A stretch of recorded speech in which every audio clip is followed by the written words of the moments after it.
When I was young, that I would be standing up here talking to you, having run what I've run, having done what I had done, I would have just laughed. I was that kid in the corner that nobody ever picked for a sports team. I couldn't run, I couldn't swim, and I was horrible at bike riding. This all changed at the age of 22 when I was pushed into a swimming pool and I broke a vertebra in my back. The doctors told me I would never be able to run again. Now, all my friends were like, "Yay, Mina, you've got an excuse to go and sit on the couch and eat pizza." And I went, okay, hang on a minute. This is not what I want. I don't want someone, a man in a white coat in this case, to tell me what I can and can't do. I don't want someone to tell me what my limits are. The only person to set limits on me is me. So fast forward, and I will tell you what I did. I'll tell you how I ran across deserts, how I met amazing people, how I learned a lot about water scarcity. And I'll tell you the lessons that I learned personally about being bold, about being a leader, and what that entails. Because I think that in the things that I found, the things that I heard, the people that I met, there are lessons for all of us.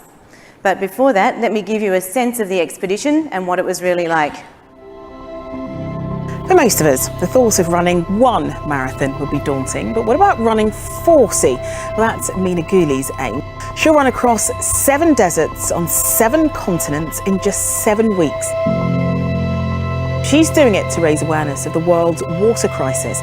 Most people don't know that we're going to run out of water, usable water, and the World Economic Forum has rated water the #1 risk to global society.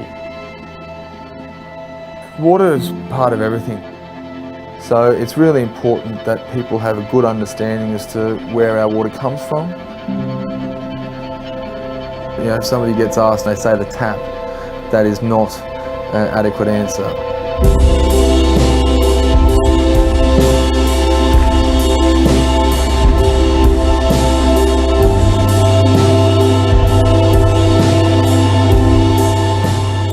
We know that the forecast with a rising temperature, with greenhouse gases accumulating in our atmosphere, will change the distribution of water across the globe. And water will become such an incredibly important resource around the world. It's an international problem, I think. And some people, they think the Third World War will be not for the oil, it will be about the water. Ever seen the water this low? No, never in my life. And I think it's going to dry up, absolutely sure, before the end of this month.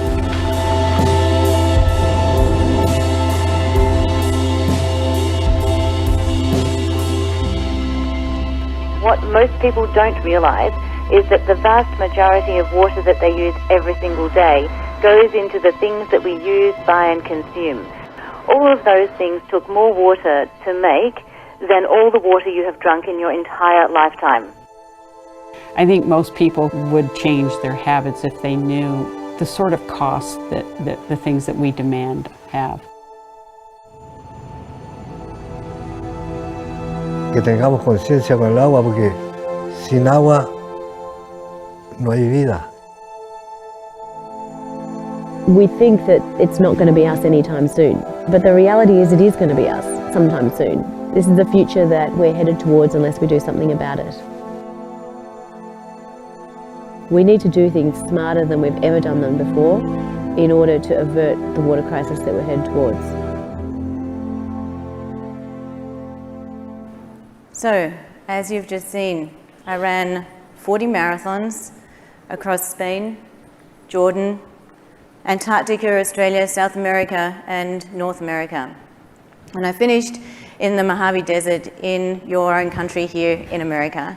I ran 1,050 miles across some of the harshest deserts, some of the harshest places on the planet.